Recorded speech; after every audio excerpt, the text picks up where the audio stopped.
দেশ এবং বিদেশে যে সকল প্রবাসী ভাই বোনরা আছে সবার প্রতি আমার সালাম, আসসালামু আলাইকুম। আচ্ছা ভাই, বর্তমানে ফেসবুক, টিকটক, ইউটিউব এই সোশ্যাল মিডিয়াগুলো খুললেই রেমিটেন্স রেমিটেন্স রেমিটেন্স। কেন ভাই এত রেমিটেন্সের দরকার কি আমাদের বাংলাদেশে বলেন তো? কেবল তো 4 থেকে 5 দিন হয়েছে প্রবাসীরা রেমিটেন্স দিয়ে বন্ধ করছে, তাই আপনাদের এত শুরু হয়ে গেছে। আচ্ছা ভাই, বাংলাদেশে বর্তমান সরকারের যে আন্ডারে যারা চাকরি করে, যেমন এমপি, মন্ত্রী, তারপরে সেনাবাহিনী, পুলিশ, র্যাব, জিবি, বহুত প্রকারের লোক চাকরি করে।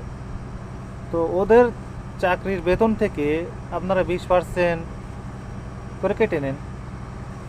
আচ্ছা, তো যত প্রকার আর কি, যত লোক যে প্রকারে কাজ করে আর কি, সকল প্রকার থেকে মোটামুটি 10% 20% করে কাটে।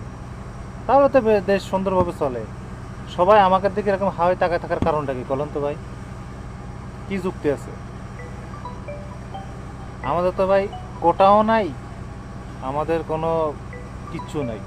এমনকি আমরা যদি প্রবাসে মরেও যাই, তাই এমনকি লাশও আমাদের নেওয়ার মতো কেউ নাই।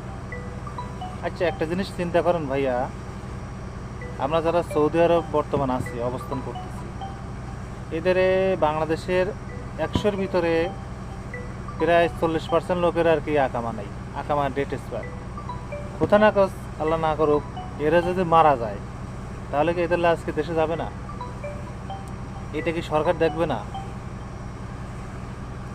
আচ্ছা, তো সরকারের কাছে একটা আবেদন, আমরা যারা প্রবাসী আছি এদেরকে একটু সুযোগ সুবিধা দিক, বা আমরা যেই যেই জন্য আন্দোলন করি আর কি, রেমিটেন্সের জন্য যে সমস্যাটা, এটা ঠিকই সমাধান হবে একদিন না একদিন, কিন্তু সেটা কবে আপনারাই বলেন।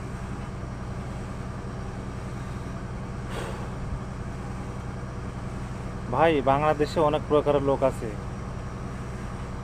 গাড়ির ড্রাইভার, সরকারি চাকরিজীবী, সবার থেকে আপনারা কাটেন। তো একটা রিকোয়েস্ট, বাংলাদেশে এমবির দাম কমে গেছে, তারপরে বিদ্যুৎ বিল বেড়ে গেছে, আপনারা কি করেন? কোনো জায়গাতে না কেটে দৌড়ে কি করেন, ওই মোবাইল থেকে কেটে নেন। আচ্ছা, এমবি রেট বাড়াই দেন। আচ্ছা, যেখানে বিদ্যুৎ বিল সাপোজ 500 টাকা, সেখানে আপনারা করবেন 700 টাকা, এই 200 টাকা এখান থেকে কেটে নেবেন। সাধারণ যারা গরিব মানুষ, এদের পেটে লাঠি মারার কারণটা কি বলেন? এগুলো না করে যারা বড় বড় চাকরি করে, বড় বড় পদে আছে, তাদের বেতন থেকে আপনারা 20% কমায় নেন। আপনারা যেখানে এক একটা সরকারি চাকরি বেতন যাদের সাপোজ 20,000 টাকা, ওখানে আপনারা করেছেন 40,000 টাকা। কেন রে ভাই? এই টাকাগুলো আসে কোথার থেকে?